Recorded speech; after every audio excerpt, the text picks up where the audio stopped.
Look at the different types of volcanic eruptions, and we will make some connections to the types of magma we talked about yesterday to see how different types of magma cause different types of volcanoes to erupt in different ways. First, though, we're going to take a quick look at the inside of a volcano. All right.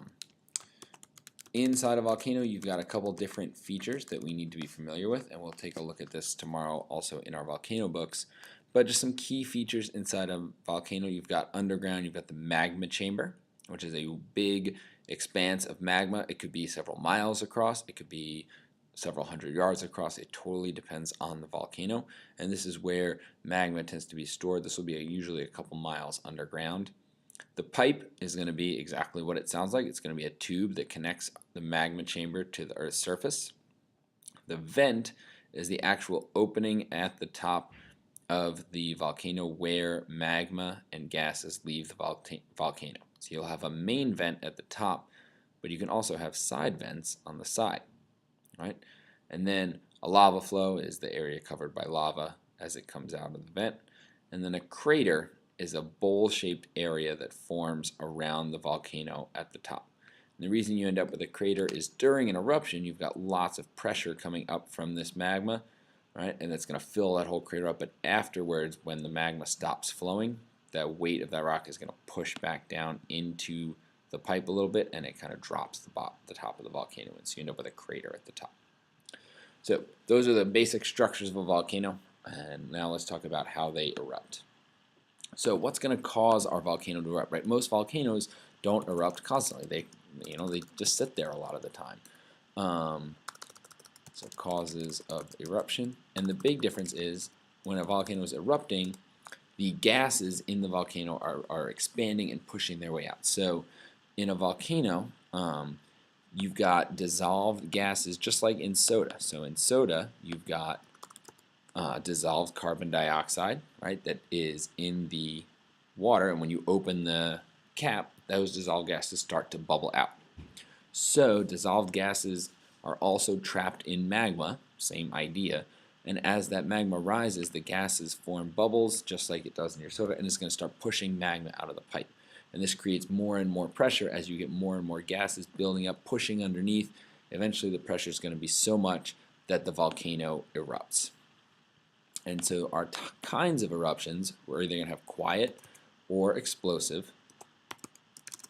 And the type that you get is going to depend on the type of magma you have. Mostly it's viscosity. Right?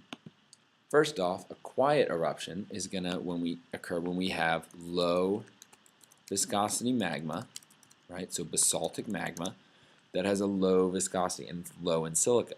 And so here, as the pressure rises, the magma just moves and flows out of the volcano. Since it's such a low viscosity, right, low flows, it can flow really easily. It flows out of the side of the volcano. It can produce both pahoehoe and aa lava, right, and that lava will just flow out of the vent. So the Hawaiian Islands formed from lots of quiet eruptions over millions of years. Right? You still have tons of lava pouring out, but it's not going to be a giant explosion that we tend to think of when we think of a volcanic eruption. Right? So you've just got rivers of lava flowing down the side of the volcano. Now what we tend to think of when we think volcanic eruption is the explosive eruptions. Right? An explosive eruption occurs when our magma is going to be high in silica, so granitic, or we'll get to this other term later, andesitic, which is kind of a mixture of the two types of magma. So granitic magma is going to make more of an explosive eruption. Our magma is now thick and sticky, and so it builds up in the pipe and plugs it, right? So it can't get out, even though that pressure is building behind it, building behind it, building behind it. And those trapped gases build up until they explode and get pushed out. I should say out, not put. Get pushed out with great force. And Mount St. Helens in the U.S. is an example. So before its major eruption in 1980, the volcano looked like this. Right? During the eruption, right, this huge explosion blew off the north face of the volcano. Right? All of this ash and dust used to be rock inside of the volcano, and this is what it looks like today. So you can see how a huge chunk of the volcano is gone. Right, has just blown off and then fell to the ground as ash in other places. During these explosive eruptions, we can get things called pyroclastic flows, right? Which is basically a mixture of hot gas, ash, and cinders. So rather than lava flowing down the mountain, because that lava is so sticky, it just kind of gets spit out as lots of bits of ash and cinders, tiny little pieces of burning rock. And so this pyroclastic flow can go hundreds of miles an hour and is really dangerous. And so if you remember Pompeii, learning about that in elementary school, this is what buried the town of Pompeii, a pyroclastic flow, right? A ton of ash and cinders, not molten rock, not lava. All right. That is the end for tonight. So make sure you have 3 questions on the bottom of your notes, and I will see you guys in class tomorrow.